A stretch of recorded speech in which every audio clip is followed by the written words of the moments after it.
예수님께서는 그곳을 떠나 유대 지방으로 가셨습니다. 다시 많은 사람들이 예수님께로 몰려들었습니다. 다른 때와 마찬가지로 예수님께서 그들을 가르치셨습니다. 몇몇 바리새파 사람들이 예수님께 와서 예수님을 시험하려고 물었습니다. 사람이 아내와 이혼하는 것이 옳습니까? 예수님께서 대답하셨습니다. 모세가 너희에게 어떻게 명령하였느냐? 그들이 말했습니다. 모세는 남자가 이혼 증서를 써준 다음에 여자를 보내라고 허락하였습니다. 예수님께서 말씀하셨습니다. 너희의 마음이 굳어 있어서 모세가 이런 명령을 썼다. 그러나 하나님께서 세상을 만드실 때부터 남자와 여자를 만드셨다. 그러므로 남자가 자기 아버지와 어머니를 떠나 아내와 더불어 둘이 한 몸이 될 것이다. 따라서 더 이상 둘이 아니라 한 몸이다. 그러므로 하나님께서 하나로 만드신 것을 사람이 가르지 마라. 제자들이 집에서 예수님께 이혼에 대해 다시 물었습니다. 예수님께서 대답하셨습니다. 자기 아내를 버리고 다른 여자와 결혼하는 사람은 간음죄를 짓는 것이다. 자기의 남편을 버리고 다른 남자와 결혼하는 여자 또한 간음죄를 짓는 것이다. 사람들이 자기의 아이들을 데리고 예수님께 와서 어루만져 주시기를 원했습니다. 그러나 제자들이 이들을 꾸짖었습니다. 예수님께서 이것을 보시고 노하시며 제자들에게 말씀하셨습니다. 어린이들이 내게로 오게 놔두어라. 그들을 막지 마라. 하나님 나라는 이런 어린이와 같은 사람들의 것이다. 내가 너희에게 진정으로 말한다.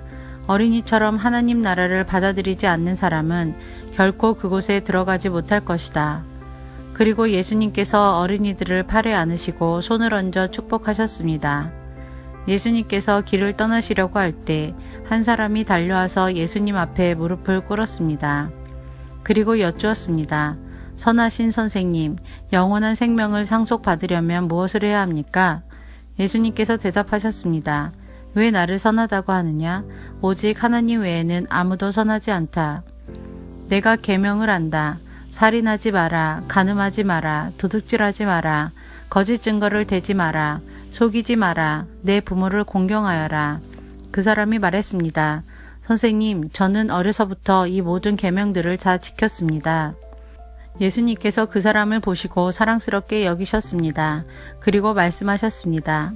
내게 부족한 것 하나가 있다. 가서 내가 가진 것을 모두 팔아 가난한 사람들에게 주어라. 그러면 하늘에서 보화가 있을 것이다. 그리고 와서 나를 따라라. 이 말씀을 듣고 그 사람은 매우 슬퍼하며 떠나갔습니다. 그것은 그 사람이 많은 재물을 가지고 있었기 때문입니다.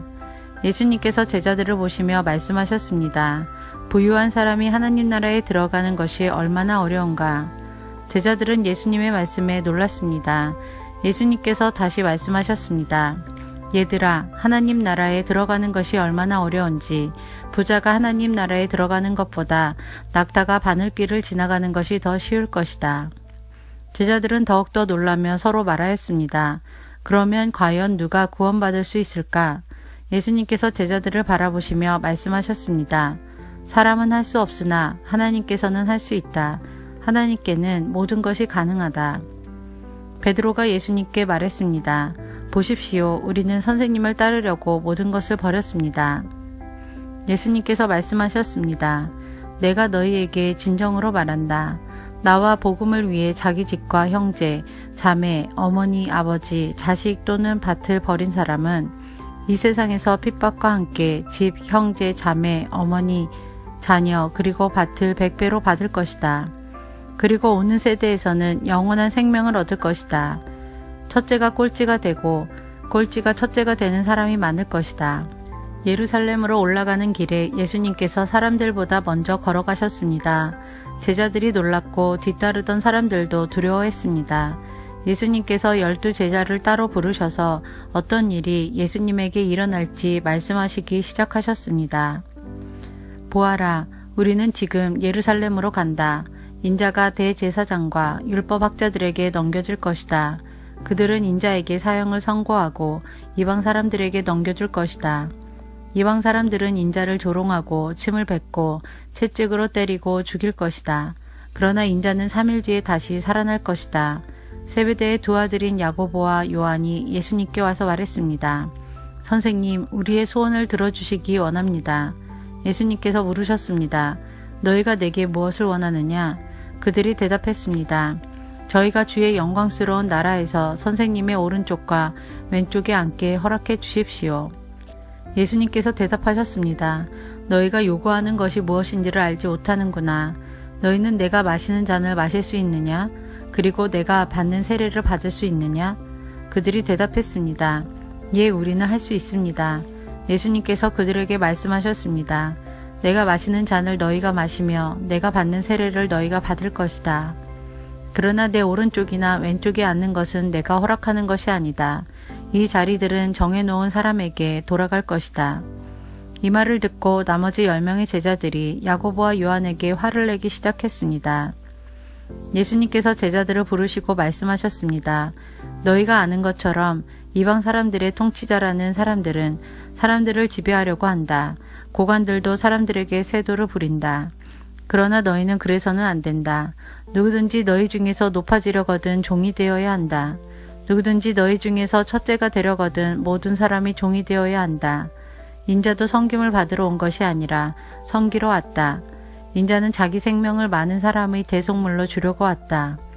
예수님과 제자들이 여리고에 왔습니다. 예수님께서 제자들과 많은 사람들과 함께 여리고를 떠나실 때 디메오의 아들인 바디메오라고 하는 앞을 보지 못하는 거지가 길가에 앉아 있었습니다.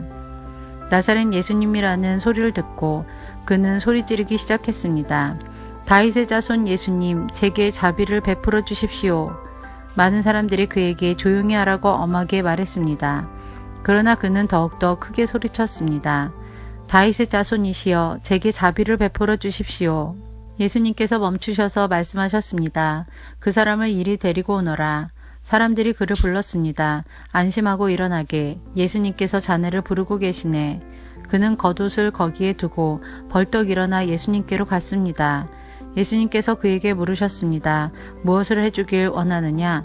보지 못하는 자가 대답했습니다. 선생님, 다시 보기를 원합니다. 예수님께서 가거라, 내 믿음이 너를 낫게 하였다 라고 말씀하셨습니다. 그 즉시 그는 보게 되었고 예수님을 따라 나섰습니다.